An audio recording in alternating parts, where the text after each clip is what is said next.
मैं बिरादरान मिल्लत को रमज़ान के महीने की मुबारकबाद देता हूँ। एक पाक महीना है, इबादतों वाला महीना है और इस महीने में हम इबादत करते हैं, अल्लाह से माफ़ी मांगते हैं।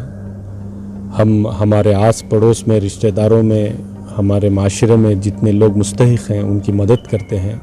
एक ऐसा महीना आज कल से हमें शुरू करना है। मैं आपसे अपील करता हूं कि ये महीना जो इस बार ये कोरोना वायरस की वजह से हम जिस तरीक़े से हस्ब मामूल गुजारते थे उस तरीक़े से हम इस बार नहीं गुजार पाएंगे, ये सब हम जानते हैं। हम उसी तरीक़े से नमाज़ों के लिए मसाजिद नहीं जा पाएंगे।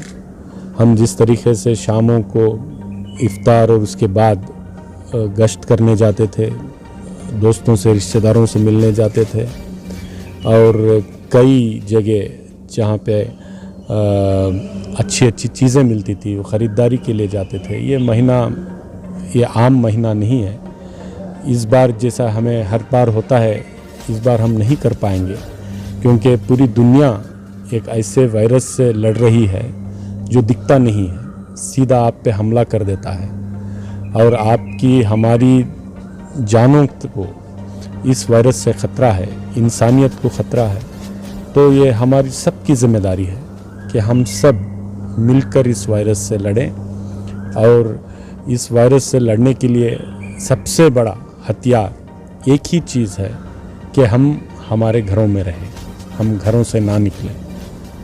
हमारी ख़ुद की जान, हमारे माँ बहनों की, बच्चों की, माँ बाप की जान और हमारे आस पड़ोस वालों की जान की हिफाजत करना हमारा फ़र्ज़ है।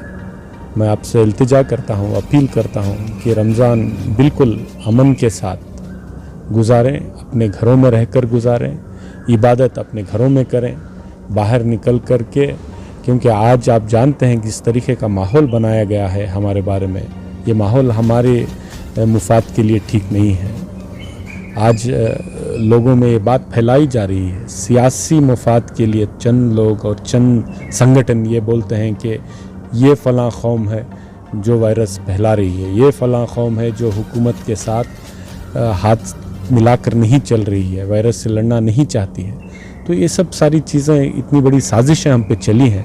आप गौर करिए, आप एक दो तीन चंद लोगों की अगर नादानी की वजह से, नासमझी की वजह से आपने घर से निकल गए, आप कहीं पे कुछ ये हो गया तो पूरी कौम को ये बदनामी सहनी पड़ेगी और इसका खामियाजा भुगतना पड़ेगा। मैं आपसे अपील करता हूँ कि ये पाक महीना, इबादतों वाला महीना, हम अपने घर में इबादत करेंगे, घर पे रहकर गुजारेंगे, हमारे घर वालों के साथ गुजारेंगे और कई चैनल्स और इंटरनेट के ज़रिए से हमें सारी इबादतों वाला जितना हमें कंटेंट चाहिए वो मिलेगा।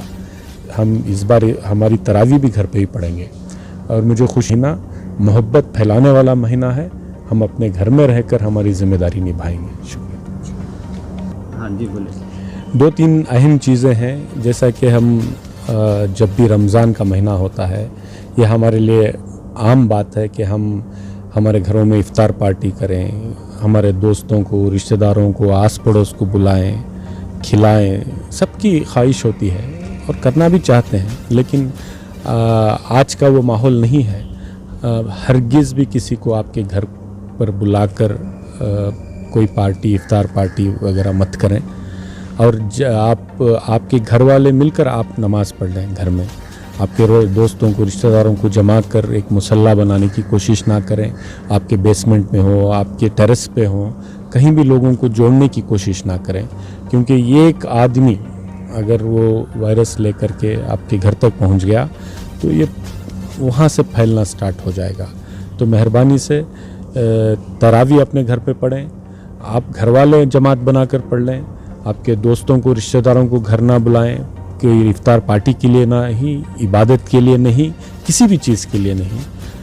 इतना आप ख्याल रखें, आपकी सेहत का आप ख्याल रखें, क्योंकि इससे ख़ास तौर से हमारे उम्र रसीदा जो लोग हैं, हमारे बुज़ुर्ग हैं, घरों में माँ बाप हैं, नानी नाना हैं, दादा दादी हैं, ऐसे लोगों को ये वो वायरस को संभाल नहीं पाएंगे, लड़ नहीं पाएंगे। और छोटे बच्चे हैं, इनको और उम्र रसीदा लोगों को ख़ास तौर से बचाना है और हमें ज़िम्मेदार बनना है। मेहरबानी से आप ये सब चीज़ों को, गाइडलाइंस को फॉलो करें और आप भी हिफाजत में रहें और पूरे माशरे को महफूज रखें।